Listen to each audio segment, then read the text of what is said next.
몸을 다치면 아무리 치료를 잘한다 해도 흉터가 생깁니다. 마음을 다쳤을 때 어떻게 갈무리하느냐에 따라 악몽이 아닌 추억이 되기도 합니다.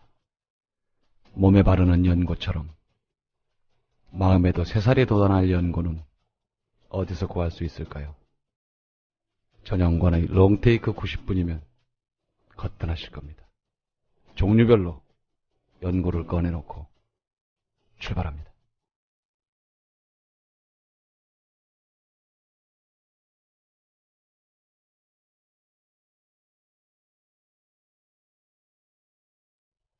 네, 오늘도 또 시작하겠습니다. 오케이마리님 첫 번째 출첵 1등 하셨습니다. 상품 드려야 될 텐데 그럼 뭐가 좋을까 모르겠어요.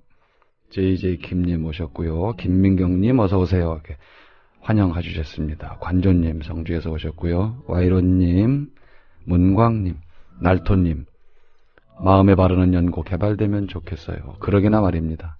근데 문제는 이걸 개발하면 공짜로 주든가 해야 될 텐데 삼성에서 개발하면 되게 비쌀 것 같아요. 그죠? 안 그러길 바랍니다. 다크신사님, 전영관님 반갑습니다. 다크신사님 반갑습니다. 요거까지 해주셔야 됩니다. 내다만 하시면 안 돼요. 여기까지. 변화님, 전쌤 전문 방송인이시네요. 네, 제가 원래 그렇습니다. 투게더님 한참 좋아한 노래였는데 캔의 내 생의 봄날은이었죠. 다시 시장님, 예, 박상미님이 개강하면서 강의 시간을 조정을 못했어요. 그래서 할 수 없이 눈물을 머금고 그만두시게 됐습니다. 바로 위에 눈물 마려워님이 오셨네요. 전 선생님 반갑습니다. 말이 없다는 말이 눈물하고 쓰니까 좀 덜 더럽습니다. 네, 다크신사님 별 2개 윙크 해주셨습니다. 고맙습니다. 저도 윙크 했습니다. 지금 못 보셨는지. 자, 날이 이렇게 이제 많이 풀리고 이제 요즘은 날이 풀렸어요 이런 거보다 어디 다녀오셨습니까? 아니면 어디 가니까 좋던데요? 이런 봄에 맞는 이런 인사가 어울리는 그런 이제 날씨가 됐는데요. 얼마 전에 새 모녀가 또 집세를 남기고 자살을 했죠.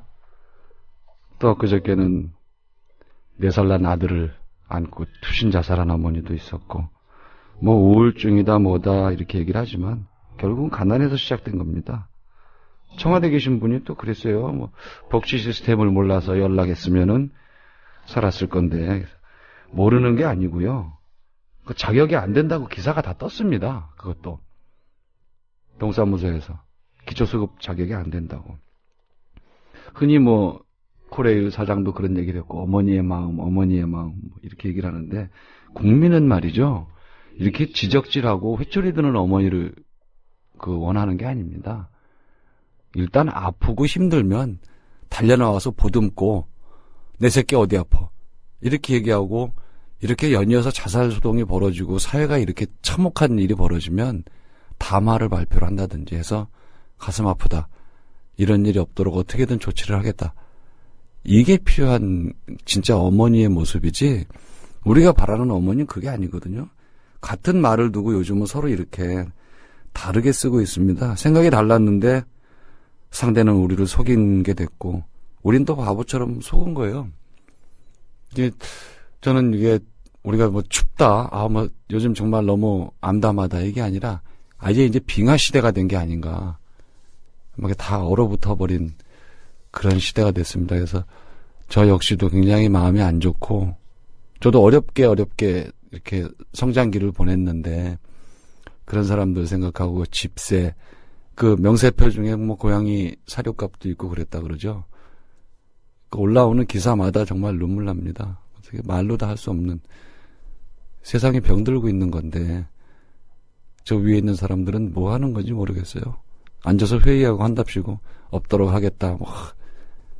웃기죠. 그래서 더불어 행복한 세상 너와 나의 꿈이 눈앞에 국민 TV. 자, 오늘은 지난주까지 우리한테 영화 얘기해 주시던 박상미 씨가 이제 수업 때문에 부득불 못 나오시게 돼서 새로운 게스트를 모셨습니다. 이분을 이렇게 제가 지난주에 같이 뵀는데요. 이분 딱 뵈면 한자로 딱 한자가 떠올랐어요. 처음 보는 순간에 0.3초 만에 착할 선 이게 하나 딱 떠올랐어요. 그럼 또 이제 누가 여기 게시판에 그럼 박상미 쌤은 뭐냐? 모나나는 뭐냐? 이런 얘기를 하실까봐 그럴 줄 알고 나머지도 준비했습니다. 박상미 씨는 따뜻할 온. 문 PD는 뭘까요?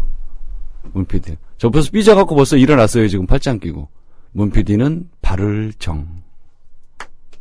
이렇게 있는데 물론 이건 대표 이미지예요. 그래서 그러면 문 PD는 바르긴 한데 싸늘한 인간이냐? 뭐 이럴 수 있죠. 그렇죠? 근데 그런 건 아니고 이렇게 착할 선, 따뜻할 온, 바를 정 이렇게 세 개를 다 이 세 분이 다 가지고 있는데 그 김미경 씨 같은 경우는 착할 선이 34%, 그다음에 따뜻할 온하고 바를 정이 33%. 요렇게 해서 심심새 하면 열이죠. 그래서 100%. 나머지 두 분도 대표 이미지가 1%씩 더 많은 거 정도. 이렇게 생각하시면 좋을 것 같아요. 괜찮았나 모르겠어요. 김미경 씨 모십니다. 안녕하세요. 네, 안녕하세요. 예, 박상미 선생님을 뒤를 이어서 매주 영화를 소개하게 된 김민경입니다. 쫄지 마. 제가 얘기를 들어보니까 그동안 박상미 선생님이 영화 얘기 너무 맛깔나게 해주셔서 2%의 애청자가 많다고 들었어요. 네, 선생님 그동안 그 박 선생님 팬이셨던 걸로 아는데 패널이 바뀌셔서 아쉬워서 어떡해요? 저는 이제 그 게스트를 항상 지극히 모신다는 거. 물론 제가 이걸 어디서 배웠겠어요? 문 PD한테 배운 거예요. 게스트를 지극히 모신다. 제가 굉장히 고마운 게 많았거든요. 어찌 이렇게 제 묻혀 사는 나 같은 사람을 이렇게 지극히 대접을 해줄까. 그래서 그렇게 하라는 거구나. 박상미 씨한테도 내 나름 네. 굉장히 지극히 하려고 노력을 했고 이제 김미경 씨 왔으니까 네. 마찬가지로 지극히 잘 모시려고 노력을 할 겁니다. 네. 너무 걱정하지 마시고 네. 하는 데까지 열심히 하는 거죠, 뭐. 네. 그죠? 웃으면서 알겠습니다. 이게 우리가 그러니까 이 팟캐스트가 좋은 점이 그런 게 있어요. 일반 공중파 방송은 딱 짜여진 틀에서 방송을 합니다, 보통. 그렇죠? 네. 근데 그거에 비해서 요거는 조금 더 이렇게 플렉시블하다 그럴까? 네. 그래서 적절하게 이렇게 자유로운 면도 더 있어요. 네. 그래서 정말 크게 막 웃을 수도 있고 조금 심한 얘기를 할 수도 있고 네. 그런 장점이 또 있으니까 너무 이렇게 긴장하시거나 그럴 필요는 없어요. 네. 제가 그 빈자리를 다 채울 수 있을지 모르겠는데요. 어쨌든 열심히 할 테니까 많이 사랑해 주셨으면 좋겠습니다. 빈자리는 그냥 두시고 상미 씨의 빈자리는 그대로 두고 당신의 자리를 새로 만드세요. 네. 그게 맞는 겁니다. 그 자리를 채우면 서로 섞여요. 그래서 좋지 않고 그 자리는 그 자리대로 두고 이쪽은 또 이쪽대로. 그대 떠난 빈자리는 그대로 두라는 거죠. 네. 사랑에도 적용되는 말입니다. 네. 역시. 오늘은 어떤 영화 갖고 오셨죠? 첫 영화인데? 예, 제가 오늘 소개해드릴 영화는 2001년도 허진호 감독의 작품 봄날은 간다입니다. 사실 이 작품은 말이 필요 없지요. 네, 많이 본 영화죠? 네, 그 전시인님 봄날은 간다의 명대사를 아시나요? 알죠? 네, 해볼까요? 네. 야, 내가 라면으로 보여? 네, 그것도 명대사 중에 하나인데요. 그게 제일 명대사지, 뭐. 네, 또 이게 사람들이 좋아하던 대사가 있어요. 어떻게 사랑이 변하니? 그렇죠. 그 네. 전에 라면 먹을래요? 미쳐버려. 어떡하라고 라면 먹자는 거야. 네. 근데 이건 남자가 하면 차이입니다. 그런가요? 남자는 그렇게 하면 안 돼요. 네. 스파게티 먹을까? 이렇게 해야지. 여자한테 라면 먹을래? 그 절대로 안 됩니다. 파스타 좋아해? 딱 이렇게 해야죠. 저는 라면을 좋아하는 여자인데 어떡하죠? 이 지난번 방송 때 이미 그 허진호 감독의 8월의 크리스마스를 하신 걸로 아는데요. 네. 이번이 그 허 감독의 두 번째 흥행작이에요. 그래서 당시에 그 실제 관객 수는 38만 3,300명 정도가 들었었는데 이게 그 1,000만 관객이 넘는 지금을 기준으로 보면 적은 숫자처럼 보일 수도 있겠지만 당시에는 대중성과 작품성을 잘 겸비한 수작으로 상도 많이 휩쓸었습니다. 그땐 또 이렇게 한국 영화가 지금만큼 이렇게 뭐라 그럴까? 그렇죠. 네. 부흥기는 아니었죠. 네, 그렇죠. 네. 그래서 또 개봉 후에도 지금까지 끊임없이 회자되면서 멜로드라마라는 장르의 어떤 한 획을 긋기도 했었는데요. 아까 그 말씀해 주셨던 그 어떻게 사랑이 변하니 이 대사는 남자 주인공 상우의 대사예요. 네. 근데 보통 이 영화를 한마디로 정리해달라 이렇게 누가 물어본다면 사랑을 처음 해봤던 어떤 순진한 상우가 나쁜 여자 은수를 만나서 그 여자에게 이제 버림당하고 이용당하고 뭐 이런 식으로 보통들 해석을 하십니다. 또 뭐 정작 사랑이 어떻게 변하냐고 했던 상우 역시 그 영화의 후반부로 가면 은수를 더 이상 사랑하지 않게 되죠. 근데 이게 정말 그런 걸까요? 전시님은 어떻게 보셨나요? 이영애는 변한 거고요. 네. 상우는 접은 거예요.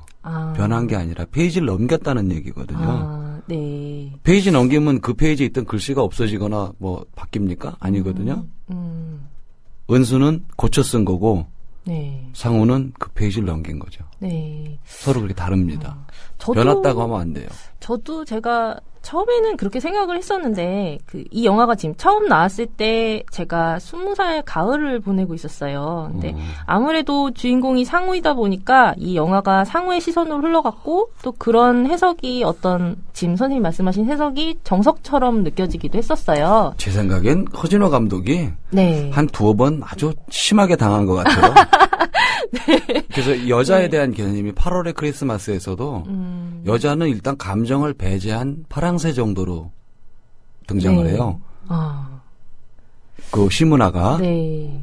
여기서도 마찬가지로 은수도 네. 사실은 좀 감정이 배제된 여자로 나와요. 이렇게 아주 지극히 감성적인 그런 타입이 아닌 감정이 적당히 배제된. 그 결정적인 계기가 그 게스트로 나온 평론가에게 물어보죠. 소화기 사용법 알아요? 네. 이거는 정말 상우를 사랑했다면 같은 질문을 다른 사람한테 하지 않습니다. 사랑했다면. 또 묻지 않아요. 비교되기 때문에. 스스로 비교의 대상에 올린다는 뜻이 돼요. 똑같은 질문을 했다는 건. 상우는 이렇게 대답했는데 이 사람은 이렇게 하네? 그 사람이 그러죠. 소화기 사용법은 모르는데 맥주 맛있는 데를 안다고 그러던가요? 그런 식으로 얘기를 하는데 네. 그거는 이미 은수죠. 은수가 네. 이제 이영애가 그 두 사람을 상우와 이 남자를 거의 동일선상에 놓고 같은 질문을 던졌다고 볼 수밖에 없어요. 그때 이미 저는 그 질문을 하는 순간에 끝났다. 여자는 이미 페이지를 돌렸다. 저건 지우고 있다. 끝난 거예요. 근데 어떡하죠, 선생님? 저는 오늘 그 이야기와 반대되는 어떤 은수의 입장에 서서 그 허 감독님이 지우셨던 그 배제된 여자의 감정에 대해서 얘기를 하려고 이 자리에 나왔습니다.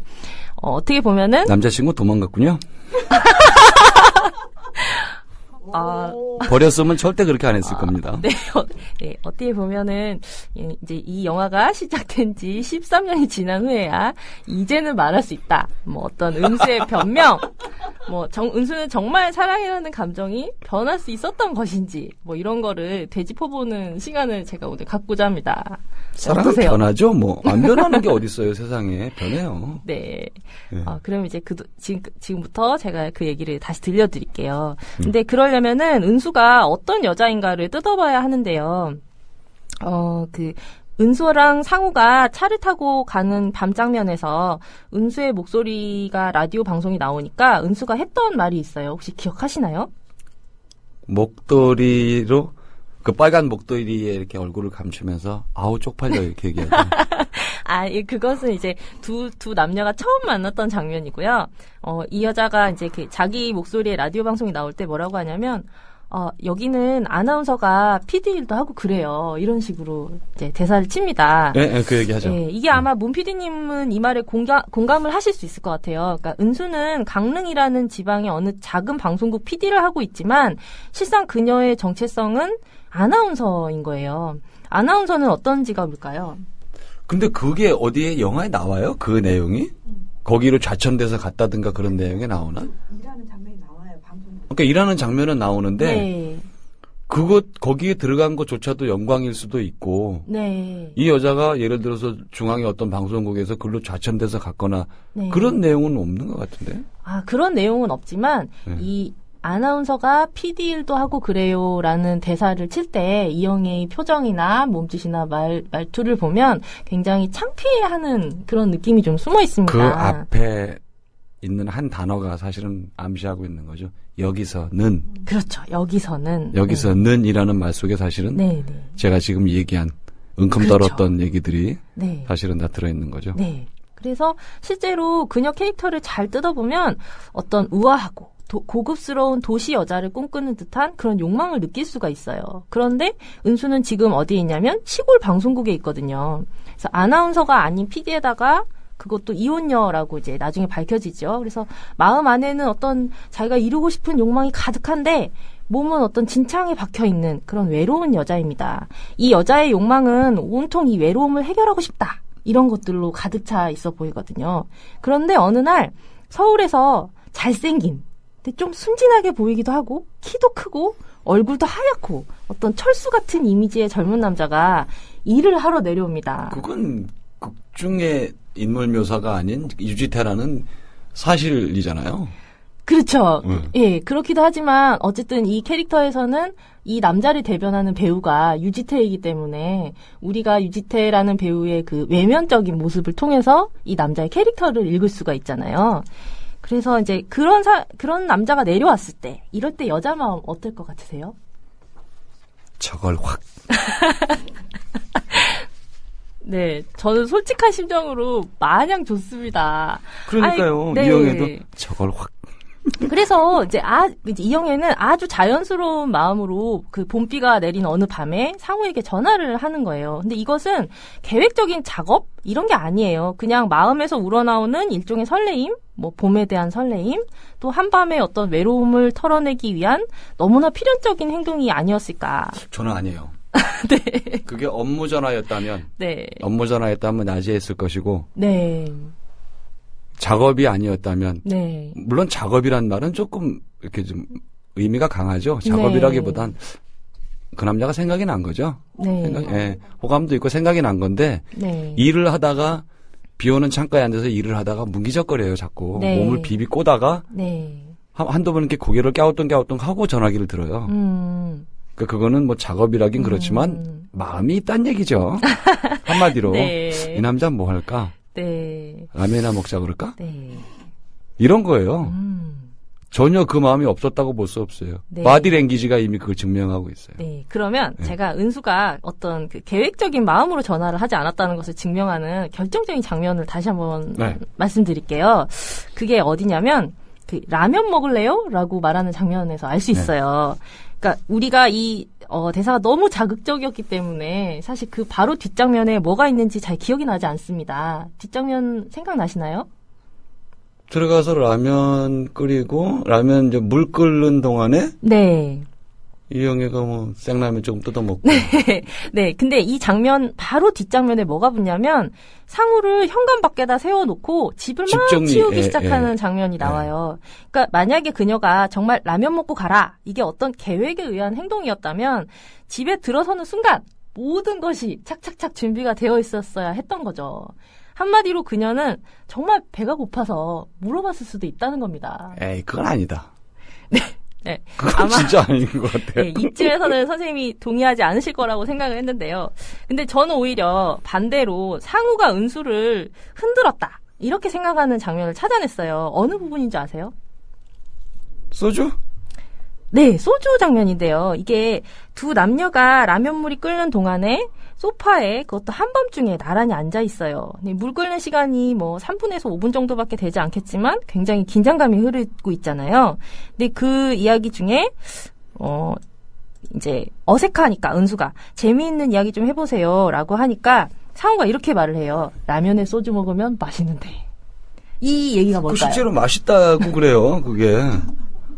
이 얘기가 같이 술 먹자는 얘기잖아요. 술 먹자고. 아니 안 그래도 혼자 외롭게 살고 있는 여잔데 서울에서 내려온 어떤 얼굴 하얀 젊은 남자가 같이 술을 먹자고 하는데 싫다고 할 사람이 어디 있겠어요. 여보세요. 네. 여자가 라면 먹고 갈래요 한 거는 그냥 배고파서 그런 거고 남자가 라면에 소주 먹으면 맛있다 그런 거는 작업한 겁니까?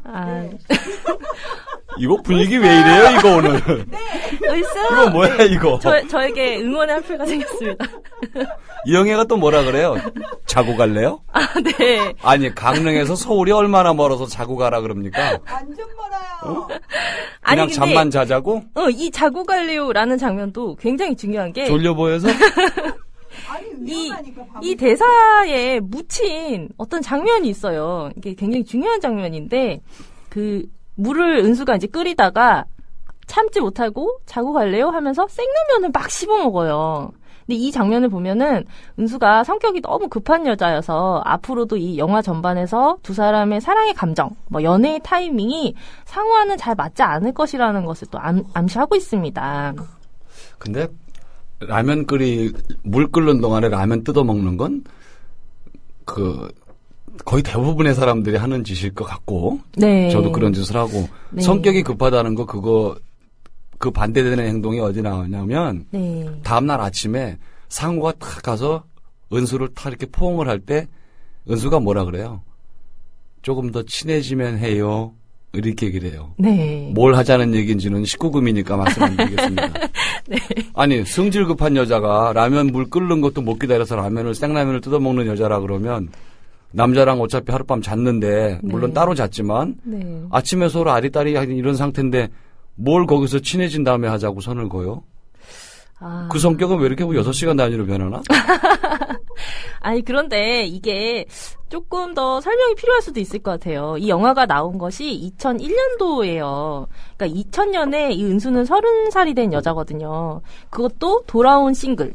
근데 돌아온 싱글이 이 사회적으로 지금처럼 그 당시는 이렇게 자유로운 상태가 아니었어요. 그러니까 언제든 다시 결혼을 할 수 있다는 어떤 당당한 태도? 지금은 이제 그런 쪽으로 많이 흘렀지만, 그때는 그게 아니었고요.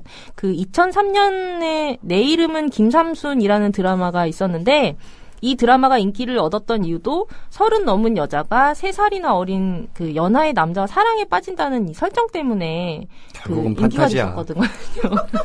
결국은 우리를 움직이는 힘은 판타지야.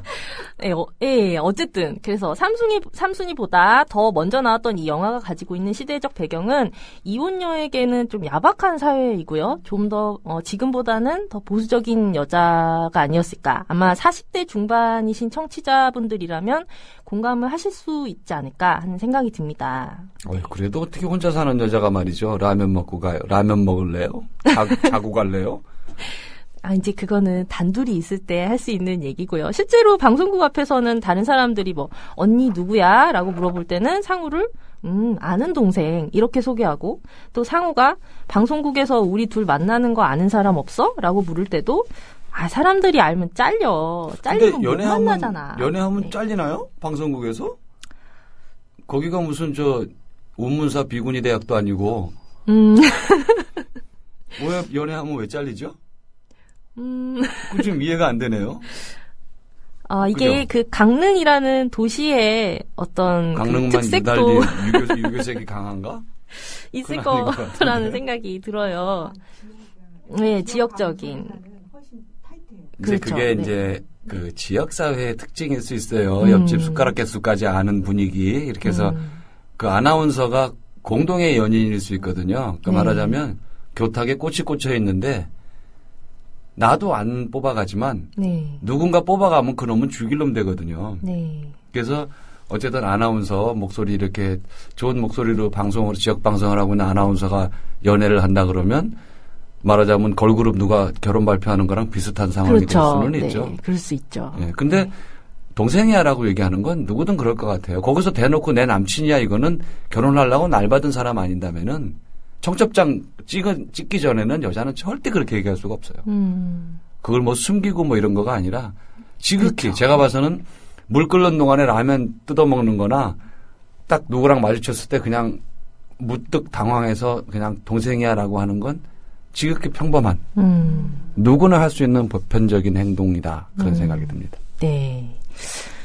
네, 그러면 이제 은수가 그래도 가장 사람들이 의문을 가질 수 있는 이 여자가 왜 나쁜 여자가 아니냐라고 의문을 가질 수 있는 장면이 결혼 이야기가 나왔을 때 그녀가 거절하는 장면. 이게 가장 의문점으로 남게 될 것 같은데요.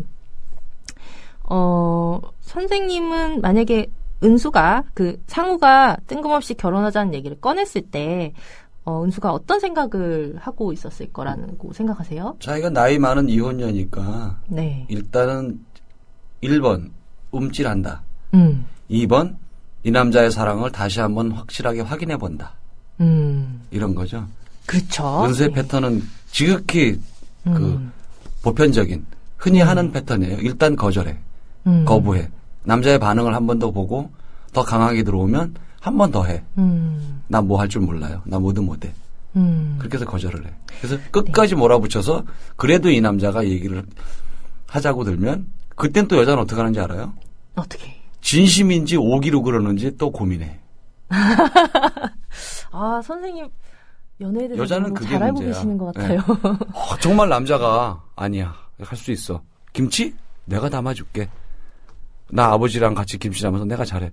그런 모든 단계를 거절해서 다 끝까지 오면 네. 여자가 미천이 없어 이제. 다 떨어졌어. 네. 더 제시할 게 없어. 거부할 수 있는 게 아무것도 없어졌으면 네. 지금 얘기한 대로 가만히 있어.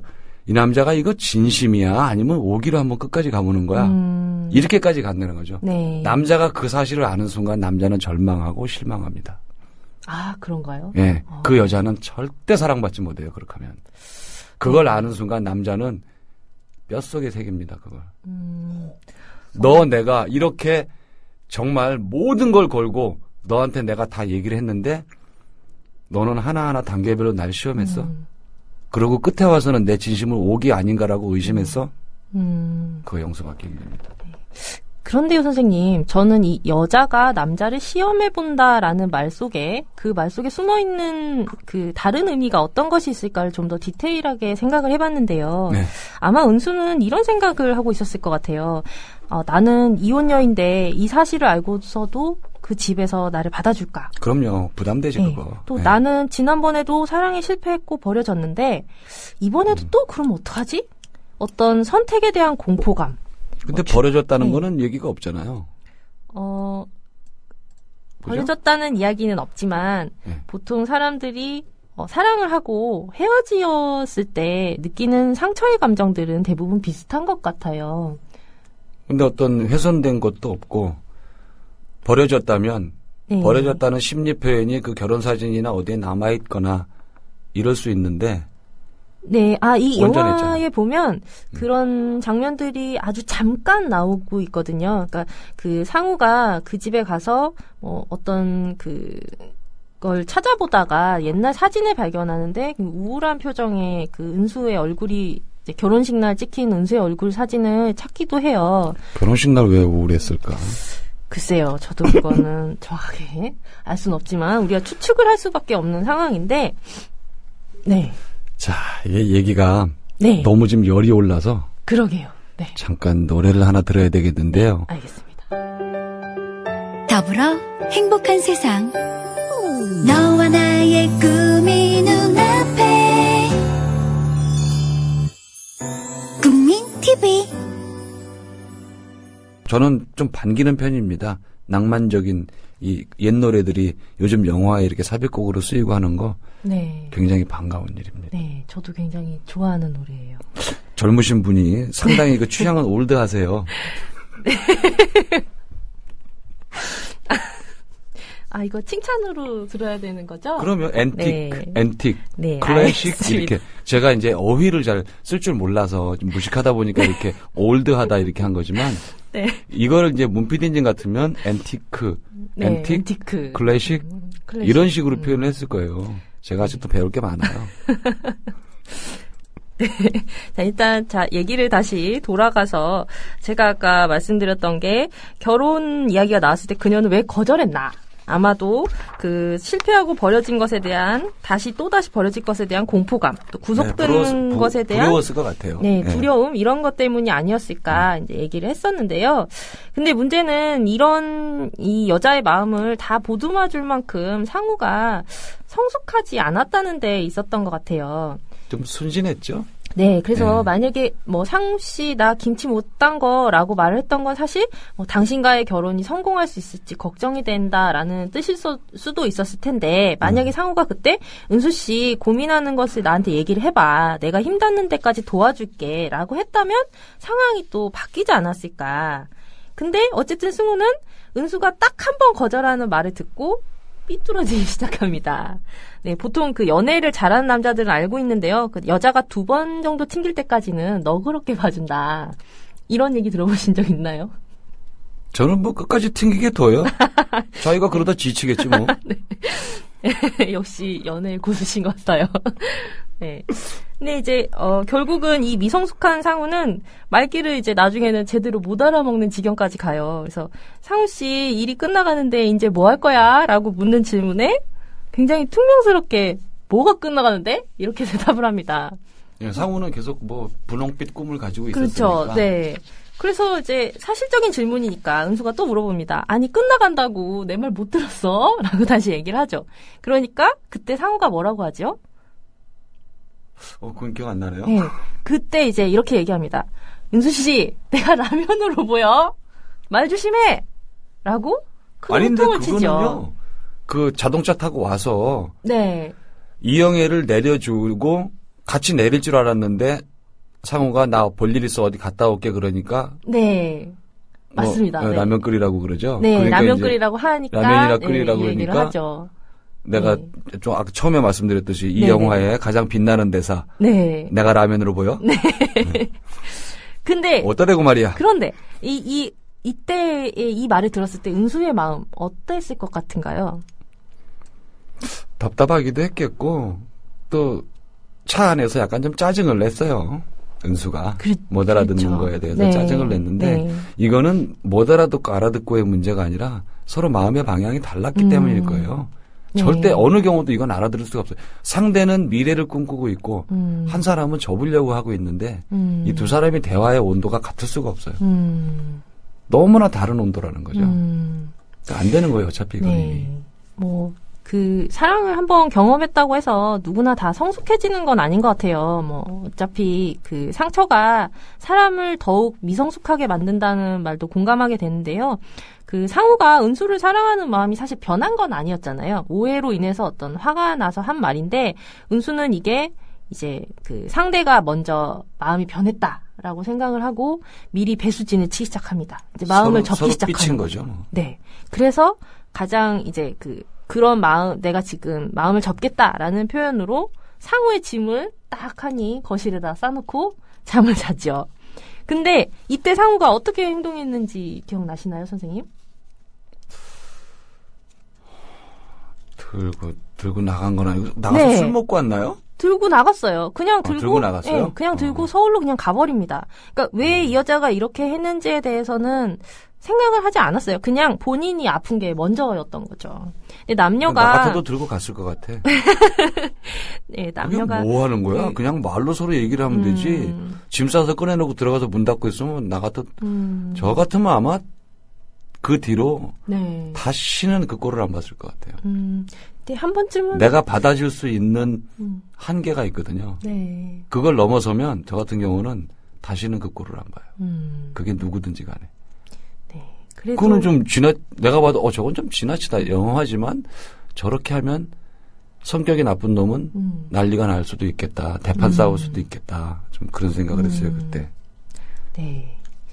그 남녀가 서로를 위하는 마음보다 어떤 본인 내부의 통증에 먼저 반응하기 시작할 때 이거를 사랑이 변화하는 지점이라고 말을 할 수 있을지 모르겠어요. 저는 오히려 이것을 자기 감정을 표현할 줄 모르는 미성숙함이라고 얘기를 하고 싶은데요. 상우가 그 장면에서도 한 번쯤은 더 잡아줬으면 하는 마음이 전 들었습니다. 근데 결국은 서울로 돌아가서 긴긴 장마 동안에 굉장히 그 군가 같은 노래를 부르죠. 미워도 다시 한번 노래. 혹시 기억나세요? 한 번만 불러주시겠어요? 생명 다 바쳐서 죽도록 사랑했고 이렇게 나가죠. 네. 아, 계속 듣고 싶은데 시간이 별로 없어서 노래방 예약하세요. 네. 제가 쏘겠습니다. 새우깡 포함해 주세요. 어쨌든 이 시점에서도 은수는 사랑이 변했다고 생각하지 않습니다. 저는. 네. 어쨌든 두 사람은 결말의 상태로 장마를 보내고 그런데 결국은 또 가장 먼저 찾아온 사람은 서울로 다시 찾아온 사람은 은수였어요. 기억나시죠? 그거 아주 나빠요. 네. 왜요? 그만두자 그러고 짐 네. 싸서 내놓고 한동안 연락 없다가 네. 찾아와서 어쩌자고. 하지만 진짜 그만두고 싶어서 그런 건 아니었는데. 그걸 어떻게 알아요? 아, 그러면 짐한 그러지 번밖에 안 말아야지. 싸줬는데. 왜 사람을 시험해? 남자가 너무 이렇게 휙 돌아서서 간 뒤로 연락도 없으니까. 그렇다고 짐 싸서 내놓고 아니 그 전에 물론 짐 싸서 내놨지만 아니 자기는 짐 싸서 내놓고 가라 그래놓고 또 가니까 또 딴소리 하는 건 뭐야? 그잖아요. 그렇게 하면 안 되지. 어쨌든 다시 그 화해의 제스처를 취하기 위해서 돌아오잖아요, 은수가. 그래서 여자의 화해는 골목으로 끌고 가서 몸으로 저거 하는 겁니까? 뽀뽀하는 거예요? 아, 그렇지만 그때 바보 같은 놈이 또 골목에서 뽀뽀 한 번 하더니 또 강릉까지 가요. 아 정말 속도 없어. 아유. 그때 그 상우의 말투는 너무 그 매정했어요. 또 오랜만에 봤는데 내가 오니까 좋아, 나 보고 싶었어, 화났어 이렇게 얘기할 때도 나 일하다 왔거든, 나 들어가 봐야 돼 이렇게 얘기하잖아요. 얼마나 섭섭했겠어요. 아니 은수는 짐 싸서 내놓고 문 닫은 거는 잘하고 상처를 이미 받고 돌아온 남자한테 어느 날 불쑥 찾아왔는데 나 일하다 왔어, 들어가야 돼. 그래서 그거는 기분 나쁩니까? 뭐예요 지금 이거? 이게 그 이제 다음 씬에 마치 화해를 하는 것처럼 상우와 은수가 강릉으로 내려가는, 이제 차에서 강릉으로 내려가는 키스에 씬이 홀려서 있죠. 따라간 거예요.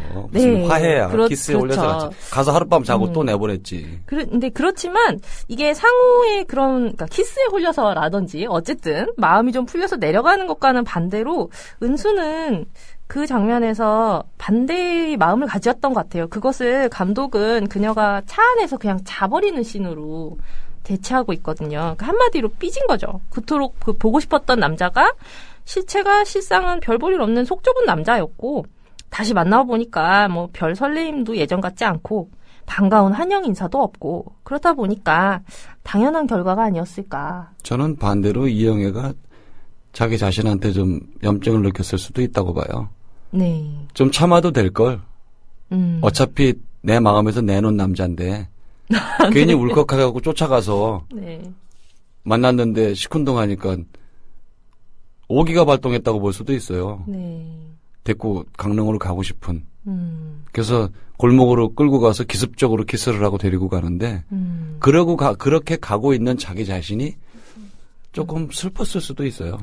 사랑을 갈구한다고 할 수 있는데 이거는 단지 상호에 대한 사랑이 아니라 사랑 자체를 갈구하는 그런 장면일 수도 있는데, 이 영화에서 굉장히 중요한 거는 남녀의 그 사랑에 대해서 육체와 정신적 사랑이 지금 뒤바뀌었다고 볼 수 있어요. 네.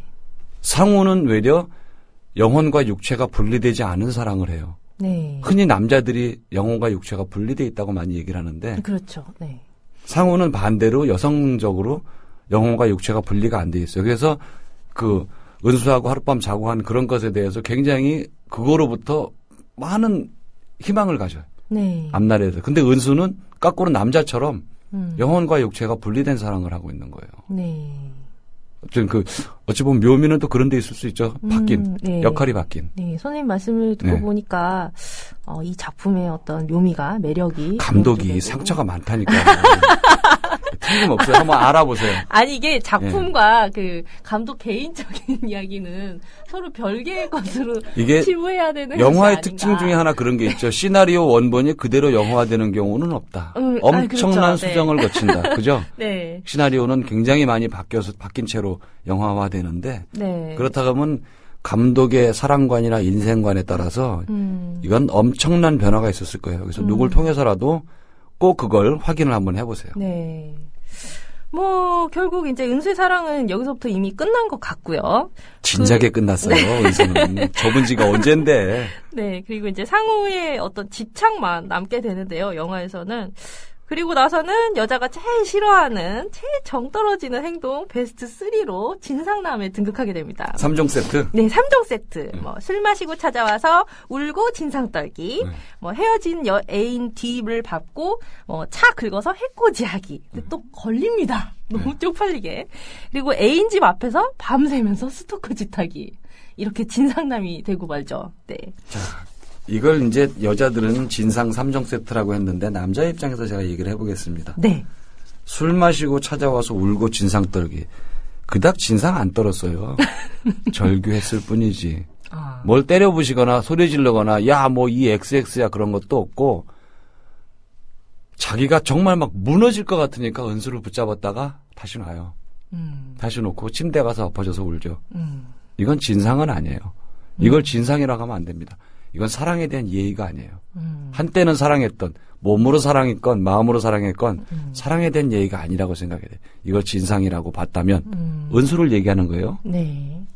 그다음에 헤어진 뒤에 애인 뒤를 밟고 차 긁어서 해코지하기. 이게 몰래 숨어서 차를 긁은 건 아니고 볼 걸 뻔히 알고 긁었어요. 장면을 잘 보시면 발코니에 왔다 갔다 했고 저쪽으로 지나간 다음에 가서 긁었습니다.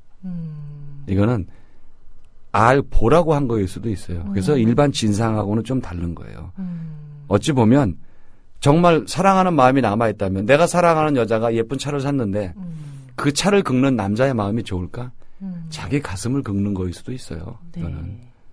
아, 선생님 말씀을 들어보니까. 네. 스토커 짓하기? 스토커 짓이 아니에요. 멍하고 바라보고 있는데 불 꺼진 창이잖아요.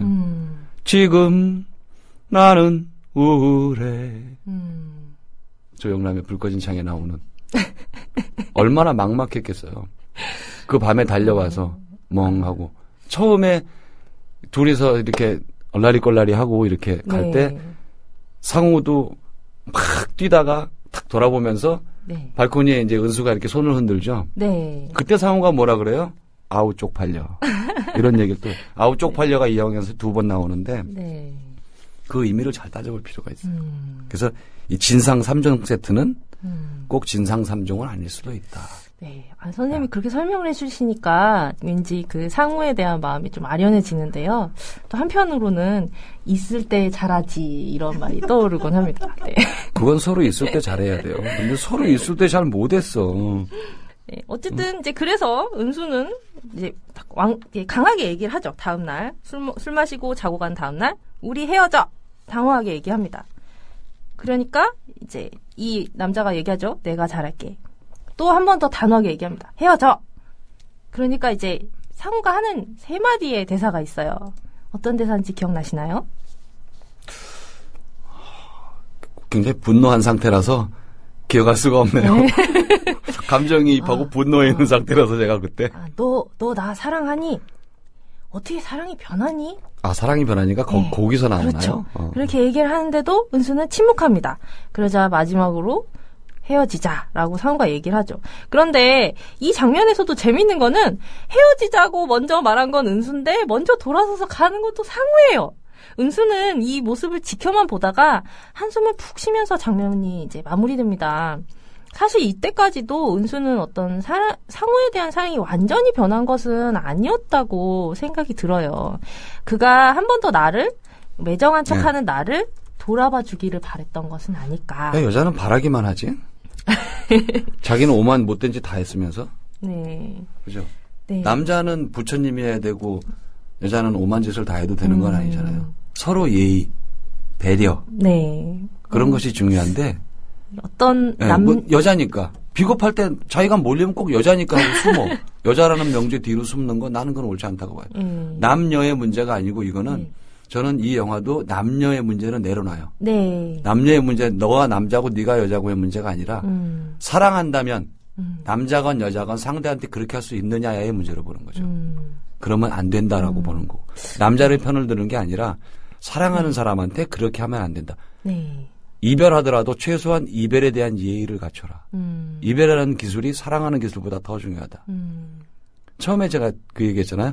상미 씨 빈자리는 그대로 두고 새로운 자리를 당신이 만들어라. 네. 그게 맞는 거거든요. 네. 내가 어떤 여자가 앉아있던 자리가 있다 그러면 네. 그 사람이 일어선 자리가 비어있으면 거기에 누구를 채우면 반드시 실패합니다. 그 사람은. 네.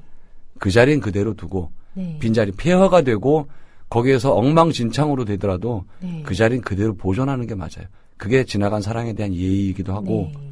내 감정이 섞이지 않는 방법. 새로운 자리. 나를 또 사랑이 뭐예요? 누군가한테 나를 내주고 양보하는 거죠. 내 가슴을 열고 내가 아끼는 것들을 다 치워서 그 사람이 들어올 수 있게 자리를 내주는 거예요. 그러면 마침 여기 비었는데 여기 와서 앉아. 이건 얍삽하잖아요. 그 자리는 그냥 보존해 두고 네. 자 이쪽에 내가 이거 아끼는 내 자리인데 내가 이렇게 치우고 사랑하는 너를 위해서 여기를 마련했어. 네.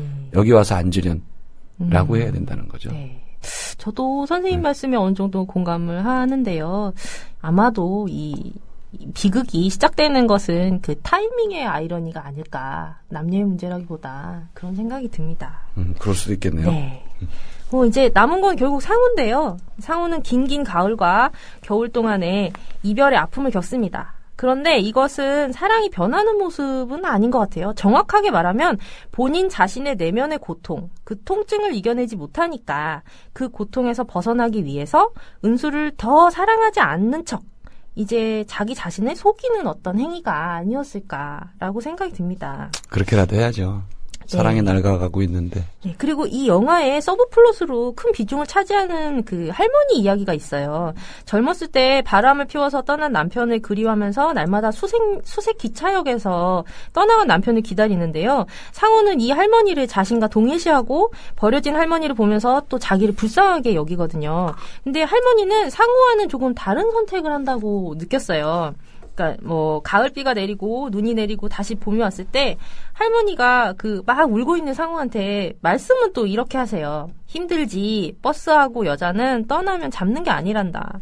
하지만 말은 그렇게 하시고 할머니는 진짜 할아버지를 진짜로 떠나보낼 수는 없어서 본인이 이 세상을 떠나기로 합니다. 바로 그 다음 장면을 보면 하얀 옷을 꺼내 입고 양산을 쓰시고 분홍색이었어요. 네, 봄 햇빛 사이로 걸어가는 어떤 할머니. 이것은 어쩌면은 말과 행동이 서로 다른 그 사랑의 이율배반적인 은수의 모습과 닮아 있지 않았을까. 네, 할머니가 분홍색 한복을 위아래로 입고 네, 그런 생각을 연한 미색 네. 양산을 쓰고 골목을 빠져나가는 모습. 네. 봄이 가고 있는 거죠.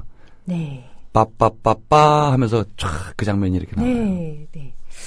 근데 반대로 이제 이 할머니의 부음은 상우한테는 마음의 결정을 내려야 하는 어떤 큰 계기가 된 것 같아요. 그러니까 내 통증을 이제 끊기 위해서는 잊어야 한다.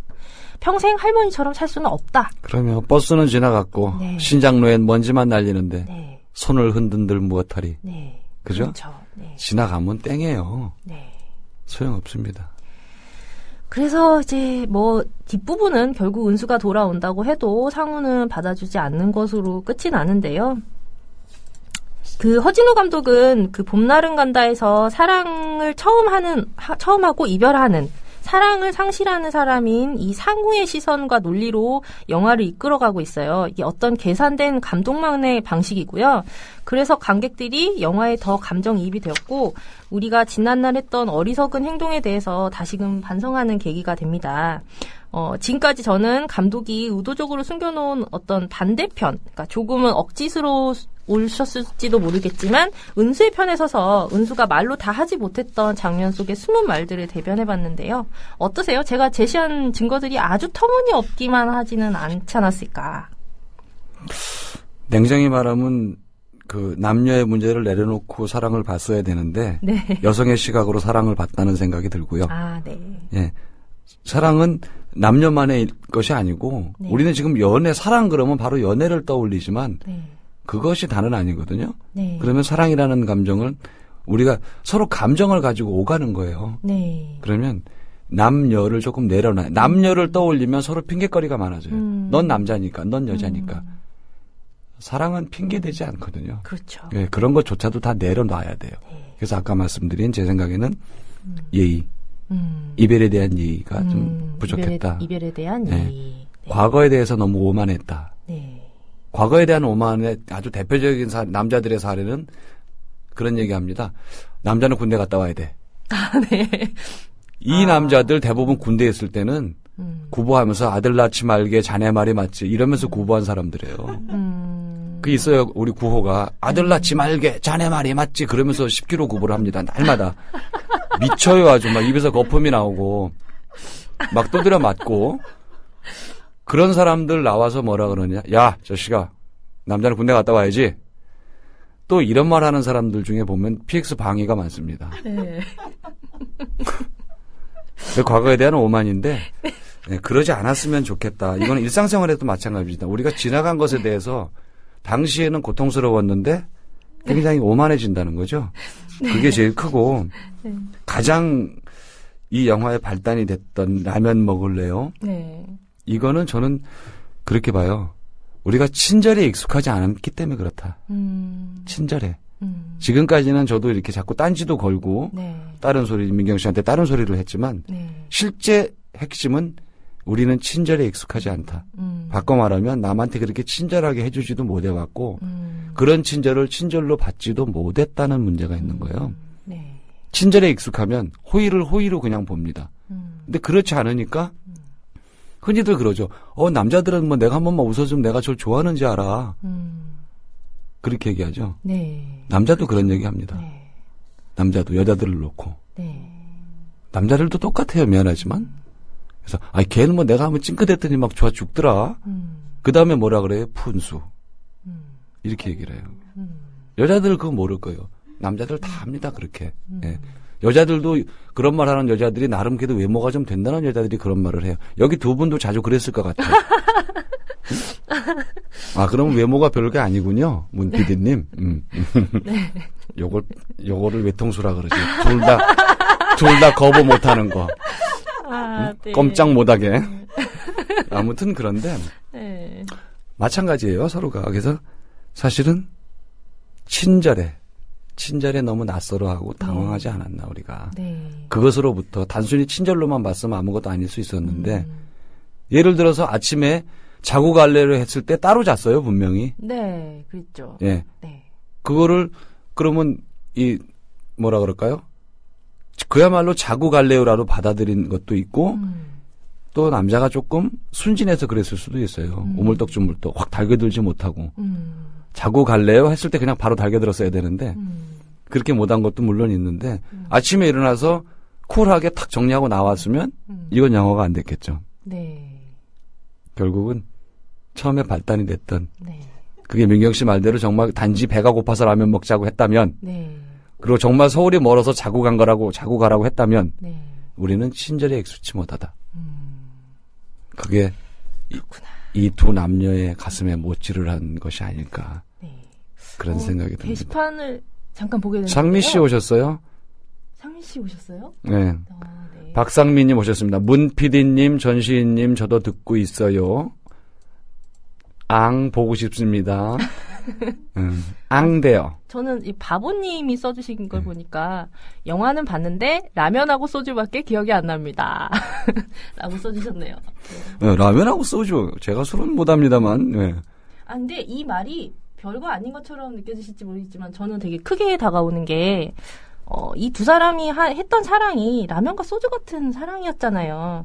그러니까 결국 이 두 사람은 이기적인 사랑을 했을 뿐 실제 마음속의 사랑은 변하지 않았던 것 같아요. 근데 너무 서툴렀기 때문에 그 서툴름을 감추려고 거짓말했었던 게 아닌가.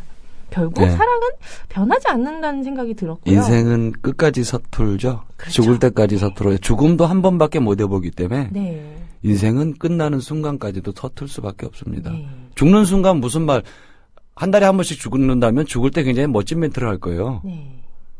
근데 인생에 한 번 죽는 거고 연습이 없기 때문에 네. 모든 것이 서툴고 다 어설프게 상대한테 상처를 주기도 하고 나한테 상처가 남기도 하고 네. 그러는 거겠죠. 네. 그렇죠. 그래서 저는 또 아울러서 흔히 그런 말 합니다. 연애를 안 해봐서 내가 이게 첫 번째라서 이런 얘기를 하지만 그럼 연애를 많이 한 사람은 능숙해집니까? 아니죠. 네. 능숙해집니다. 그래요? 당연히. 능숙해진가요? 학습 효과라는 게 있어요. 네. 그래서 매번 능숙해지는데 할 때마다 매번 잘 모르겠어요. 능숙해져요 조금. 그건 좀 덜해서 그래. 더 하면 능숙해집니다. 근데 능숙해지는 게 익숙함이라기보다는 네. 마음을 접는 거예요. 마음을. 떨림이 주니까 떨림이 제어될 수 있고 덜 떨리니까 뭔가 멋진 메트도 할 수 있고 당황하지 않는 거죠. 그렇죠? 그렇다 그러면 사랑은 끝까지 서툴고 힘든 게 정상이고 능숙해지고 조금 더 이렇게 세련돼졌다면 그 사람은 자기 마음속에 10개의 종이 있다면 서너 개는 이미 울리지 않는 종이 된 거예요. 네. 두들겨도 소리가 나지 않는 종이죠. 좋지 않잖아요? 네. 그러니까 계속 저는 서툰 게 더 좋다고 생각합니다. 네. 계속 이렇게 헛일이라도 네. 엉뚱한 짓 하고 집에 와서 막 잠을 못 자고 헤매고 네. 그게 더 나을 것 같아요. 계속 헤매십시오, 여러분들. 네, 허진호 감독은 이 영화를 통해서 사랑의 덧없음과 인생 무상을 봄날은 간다라고 표현했다고 했습니다. 하지만 여러분, 봄날은 또 옵니다. 사랑을 덧없게 만드는 것은 어리석은 인간 우리 자신이지 사랑은 죄가 없으니까요. 그러면 네. 우리가 낯설어서 그런 거예요. 충분히 또 봄날은 옵니다. 여러분들도 걱정 안 하셔도 됩니다. 그죠? 네. 더불어 행복한 세상. 너와 나의 꿈이 눈앞에. 국민 TV. 영화에 보면 이게 오리지널 영화는 막 비가 막 쫙 내리는데 이제 김정은이라는 아역 배우가 이렇게 나오고 하거든요. 아, 이런 얘기 하니까 제가 굉장히 나이 많은 사람 같습니다.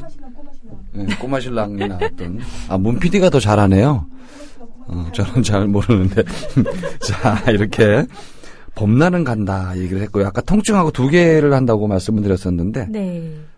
그러면 이제 통증을 가지고 봄날은 간다의 나머지 부분을 채워주셔야죠. 네.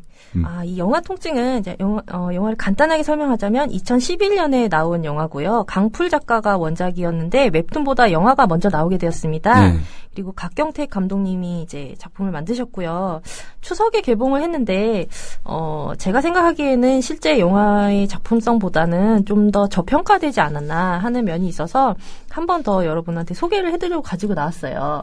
네, 자세하게 오늘은 설명을 해드리기는 어려울 것 같고요. 시간이 조금 모자랍니다. 네. 그래서 제가 진짜 하고 싶었던 얘기, 그러니까 이 두 영화를 연결지어서 말씀을 드리겠습니다. 봄날은 간다와 통증은 둘 다 사랑이 이루어지지 못했다는 그런 공통점을 가지고 있는데요. 남자 주인공 상우와 이 통증의 여자 주인공 남순이는 그 인물의 행동 동기에 있어서 상당히 그 상반된 원인을 가지고 있습니다. 상우가 은수를 사랑했지만 은수가 자신과 결혼을 거절하니까 분노하고 상대방에 대한 인내심이 부족해서 헤어지고 나서는 또 본인 내면의 통증을 스스로 제어하지 못해서 종국에는 은수를 포기하게 되는 버리게 되는 그런 사랑이 변하게 되는 궁극적인 원인이 자기 자신이라고 하면요. 뭐 여자 은수도 마찬가지죠. 상우가 자기를 더 상처 줄까봐 미리 빠른 시간 내에 차단해버리는 여자죠. 그래서 이 두 사람은 어떻게 보면 이기적 사랑을 하는 커플이라고 볼 수 있는데요. 반대로 이 통증에 나오는 주인공들은 이타적 사랑을 하고 있어요. 이 영화를 못 보신 분들을 위해서 정보를 조금은 설명을 해드려야 될 것 같은데, 이 남순이라는 남자 주인공의 진짜 이름은 남진입니다. 네. 근데 남순이는 죽은 누나 이름을 가지고 있어요. 근데 왜 누나 이름을 쓰고 있는지 이 영화를 보면 아시게 되는데요. 네. 남순이는 어렸을 때 자기가 차에 콜라를 엎지르는 바람에 차 사고가 났고 그래서 가족이 다 자기 때문에 죽었다 이렇게 생각하는 사람이에요. 그래서 정신적인 충격으로 통증을 느끼지 못하게 되었다는 어떤 그런 설정, 이런 성정을 가진 사람이지만 실제로 뜯어보면은 이거는 어떤 그 사실적 개연성의 논리보다는 나는 죽어도 싸다. 나는 그때 죽었어야 했다. 나는 이미 죽은 사람인데 좀비처럼 걸어다니고 있다. 이런 의미가 내포되어 있습니다. 엄청난 트라우마죠. 그렇죠. 그게. 예. 예. 그래서 그가 통증을 느끼지 못하는 이유는 그런 이유 때문인데요. 살아있지만 죽은 사람이기 때문이죠.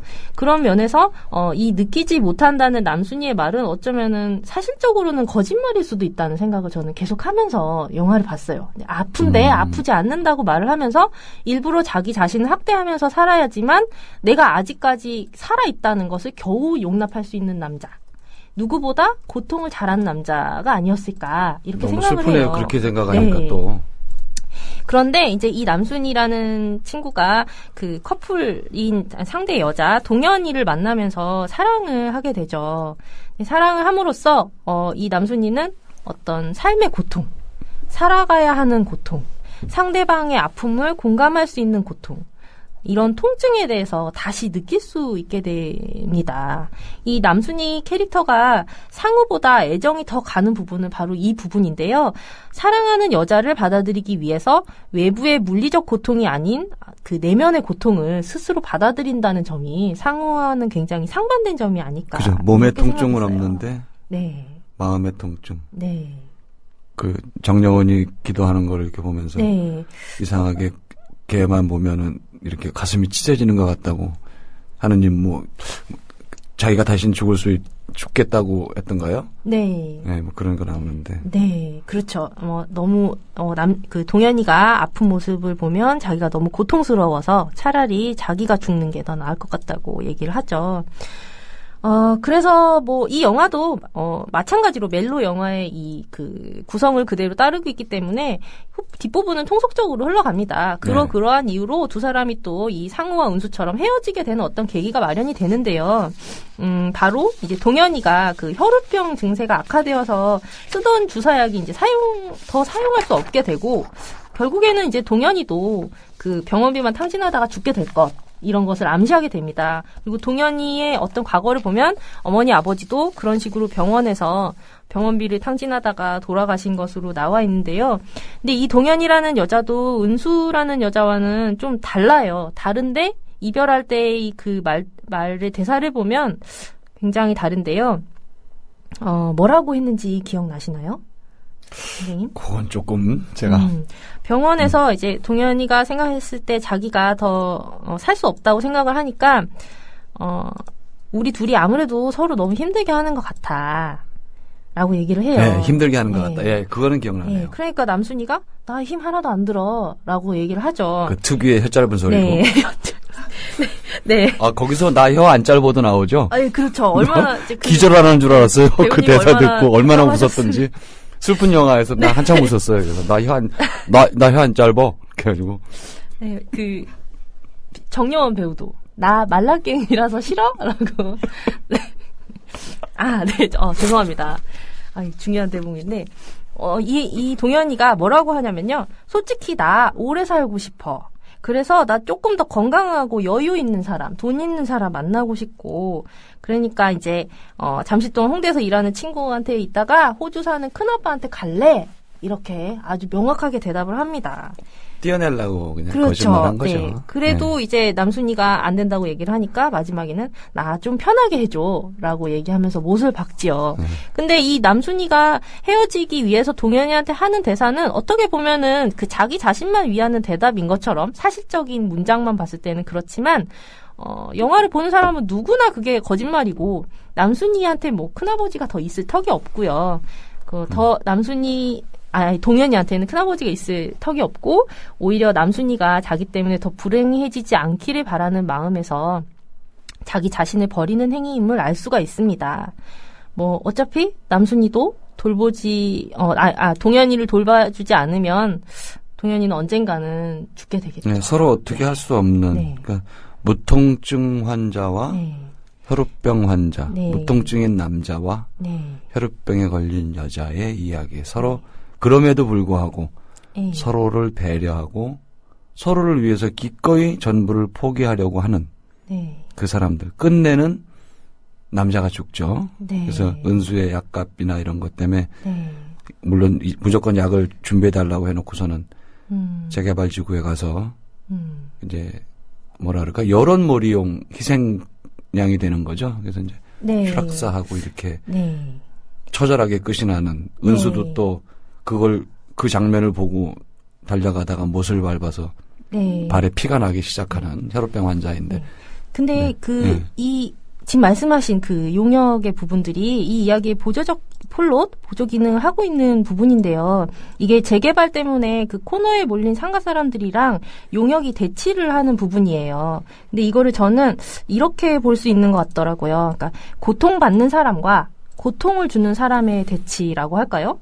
네, 영화 초반부에서는 남순이가 이 고통받는 사람들, 그러니까 상가 사람들을 위해서 대신 고통을 감내하는 역할을 하게 되는데요. 그로 인해서 이제 얻어맞게 되고 그 장면을 동현이에게 목격당하게 돼요. 그러면서 사랑이라는 구원을 얻게 되거든요. 근데 영화 종반부로 가면 남순이가 안타깝지만 반대로 그 고통을 주는 용역의 편에 서게 됩니다. 물론 동현이 때문에 이제 큰 돈 돈이 때문에 뭐 그렇죠. 이쪽 저쪽 가릴 상황이 아니었죠. 네, 그렇게 된 것이긴 한데 그게 어떻게 보면은 지금껏 남순이가 욕망 없는 죽은 삶을 사는 동안에는 우리가 사는 그 세계의 모든 고통을 본인이 흡수하면서 살았다면 그 죽기 전 그 마지막 순간은 오로지 동현이라는 그 자기 욕망의 목표 이것을 실현하기 위해서 살게 되었는데 그것이 많은 사람들에게 고통을 주는 행위가 되었다는 것이죠. 그래서 이 비극적 아이러니가 깔려있는 이야기처럼 느껴졌어요. 이 곽경택 감독이 이 고통의 아이러니를 복선으로 깔아둔 것이 어쩌면은 단순 멜로 영화에서 끝나는 게 아니라 우리 시대의 그 고통의 받아들임, 고통의 나눔 그런 아이러니를 보여주고자 한 것은 아니었을까 이런 생각도 한번 해봤습니다. 서로를 힘들게 하는 거죠. 네. 서로를. 그렇죠. 좋은 예가 있어요. 이렇게 1m가 넘는 젓가락으로 밥을 먹는 천국과 지옥의 이야기. 네. 지옥에서는 그 젓가락이 너무 길으니까 자기 입에 안 들어가는 거예요. 네. 그러니까 막 계속 흘리고 못 먹고 고통받는데 천국에 가보니까 서로 상대방 입에다 넣어주더라는 거죠. 네. 그 긴 젓가락으로. 네. 그러니까 서로 맛있게 잘 먹을 수 있는 거예요. 네. 지금 말씀하신 대로 네. 고통의 아이러니. 네. 고통을 주는 존재이기도 하고 받는 존재이기도 하고 내 존재 자체가 누군가에게 고통일 수도 있다. 네. 영화의 핵심이라고도 보고 네. 저는 또 아울러서 사랑도 때론 부담스럽다. 네. 사랑도. 대표적인 경우가 태극기 휘날리며에서의 형의 역할이죠. 네. 동생을 너무 사랑한 나머지 네. 그 동생이 행복할까요? 아니거든요. 그렇죠. 네. 부담스러워요, 사랑도. 그래서 제가 자꾸 배려라는 말을 하는 건 내가 아무리 사랑하고 극단적으로 내 심장을 꺼내주고 싶어도 상대가 그걸 두려워하고 힘들어하면 참으라는 거죠. 네. 내 사랑이 이만큼이라고 자꾸 꺼내서 자랑하지 말라는 거예요. 정말 사랑하거든 상대가 원하는 만큼. 상대가 원하는 감당할 수 있을 만큼. 화분에 물을 많이 주면 뿌리가 썩는다고요. 적당히 줘야지. 네. 근데 뭐 마구 퍼붓고 사랑한다고 그러면 그건 맹목적인 사랑이 되지 제대로 된 그렇죠. 사랑은 아닐 네. 것 같아요. 그래서 그런지 이 남순이와 동현이는 서로 이타적인 사랑을 하고 있음에도 불구하고 너무 상대방만을 위해서 그런지 비극으로 치닫게 됩니다. 답답했어요. 조금 현실감이 그렇죠. 좀 떨어지고 조금 네. 이제 그랬습니다. 네. 봄날은 간다 주인공들과는 원인은 상반되는데 네. 결과는 같게 끝나는 이런 그런 이야기가 됐어요. 근데도 남순이는 또 동현이가 사랑이 헤어졌음을 선언했음에도 불구하고 결국은 동현이를 포기하지 못해서 결국 자기 자신을 버리고 죽음에 이르게 되죠. 제가 준비한 부분은 이제 여기까지 네, 있는데요. 마지막 단지를 하나 걸면 네. 은수가 상대를 보낼 때는 짜증스럽게 보냅니다. 그렇죠. 상대방한테 상처를 많이 주면서 보내요. 네. 근데 이 통증에서 정여원이 권상우를 보낼 때는 그렇지 않아요. 네. 혼자 남겨지게 될 사람을 생각해 가면서 얘기를 합니다. 달라요. 네. 그러니까 그러네요. 후자는 네. 통증은 제가 말씀드린 이별에 대한 이해가 있는 거예요. 어쩔 수 없이 헤어지지만 네가 아픈 건 나도 싫어. 이런 게 있는 거고 은수는 내 말 못 알아들어요? 짜증을 막 부리는 거죠. 네. 은수는 그만큼 예의가 부족했다. 그래서 저는 그런 생각을 합니다. 네. 마지막 좋은 말씀이시네요. 단지였습니다. 네. 어느 그 심리학자가 방송에서 이기주의는 이타주의랑 같은 말이다라고 했대요. 네, 저는 이 멘트가 두 영화를 보면서 생각이 났는데요. 선생님은 어떻게 생각되시나요? 저는 이기주의다, 이타주의다 그런 것보다 네. 자기 관심의 방향이 어디로 가느냐의 문제라고 생각을 해요. 항상 우린 서툴지만 네. 그 서투름 속에서 얼마만큼은 항상 남을 위해서 준비하고 있어야 된다는 거죠. 빈자리를 남겨둬야 되고 네. 남의 것, 남의 자리 다 내 거는 없어요. 세상에. 네. 절대로. 아무리 사랑한다고 내 걸까요? 아니겠죠. 그렇지 않거든요. 네. 그래서 이기적이다, 이타적이다, 이거를 상대한테 얘기하는 건 네. 어찌 보면 상대를 대상화하고 상대를 그렇게 단정짓게 돼요. 네. 넌 이기적이야. 네. 이거는 뭐 자자의 버스 안에서 이런 노래서나 괜찮은 거지. 넌 너무 일상적이야. 이럴 때나 쓰는 말이지. 저는 그래서 이기적이다, 이타적이다 이런 것보다는 조금 어떤 상황에서든지 예의를 가지자. 네. 예의라는 건 배려로 바꿔서도 돼요. 네. 배려. 아유, 배려. 내가 이 말하면 이 사람은 또 오죽할까? 그거 잠깐 생각해 보면 돼요. 네. 많이 어려운 거 아니거든요. 네. 저는 이것을 어떤 선생님 지금 말씀하시는 것을 동등한 사랑이라고 생각하고 있는데요. 그렇죠. 네. 같은 높이. 같은 높이. 예, 어느 한쪽으로만 흘러가는 건 좋지 않아요. 네. 그러면 한쪽이 비잖아요. 네. 동등하게 사랑할 수 있는 성숙함이 필요하다는 생각이 듭니다. 예. 자, 오늘 여기까지 말씀을. 김민경 씨 오늘 처음 오셔서 제가 지나치게 막 딴지를 걸고 네. 그 흔히 거리의 언어로 말하면 땡깡을 부렸는데 네. 또 잘 받아주셔서 아, 예. 고맙고요. 지금 아마 청취자분들은 잘 안 보이실 거예요. 네, 저는 지금 엄청 떨고 있습니다. 이게 원래 더 막 싸우고 그래야 돼요. 이렇게 막 난리를 치고. 그런 건가요? 뭐, 예. 당신 영화를 지금 어떻게 보고 온 거야? 뭐 이쯤 돼야 이게 더 재밌는데. 그러면 다음 주부터는 그 권투 장갑을 제가 끼고, 예. 미리 끼고 오겠습니다. 아니 이분은 왜 이렇게 직물적이야? 뭐 그 얘기하니까 바로 권투장갑 나와. 아니 말로 싸우면 되지 꼭 때리고 그래? 여보세요. 아무리 이 세상이 이렇게 험하고 이상한 사람이 대통령을 하고 있지만 네. 우리가 때리고 그러지 맙시다. 아, 네. 정신적인 폭력에도 힘들어요. 신문기사 보는 게 얼마나 폭력적인데. 자, 그래서 다음 주에는 어떤 걸로 할까요? 네, 다음 주에는 많이 본 영화가 어떨까 해서요. 7번 방의 선물과 IM쌤을 가지고 이야기를 했으면 어떨까 합니다. IM쌤. 네. 다코타 패닝인가요? 네. 그 눈 동그라네. 네. 제가 예전에 그 영화 보고 얼마나 울었던지. 네, 저도 많이 울었어요. 예. 기대하겠습니다. 네. 오늘 민경 씨 고생 많았고요. 다음 주에는 더 능숙하게 오늘보다 2배 잘하실 거라고 믿습니다. 네, 오늘 굉장히 잘하셨어요. 네, 감사합니다. 네, 감사합니다.